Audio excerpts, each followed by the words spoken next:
ضلع چاغی کی تاریخ میں پہلی مرتبہ وائٹ بال کرکٹ ٹورنامنٹ کا دلبندنگ کرکٹ گراؤنڈ میں انعقاد، جس کا افتتاح قبائلی رہنما سردار عبدالغیاث بلانوشی نے شال لگا کر کیا۔ افتتاحی میچ کی کھلاڑیوں سے مہمان خاص کا تعارف کرایا گیا۔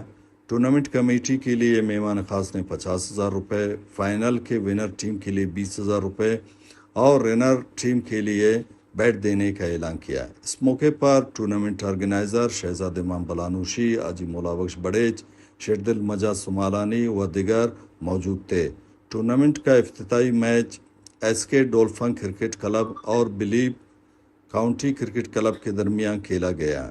ایس کے ڈولفن نے پہلے کھیلتے ہوئے ایک وکٹ کے نقصان پر 202 رنز کا ٹارگٹ دیا، جس میں مسعود اظہر کے شاندار ناٹ آؤٹ 101 اور طارق لیفٹی کے 51 رنز شامل تھے۔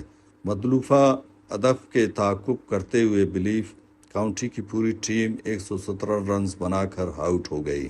اس طرح ٹورنامنٹ کا افتتاحی میچ ایس کے ڈولفن کرکٹ کلب نے بآسانی جیت لیا۔ وش نیوز چاغی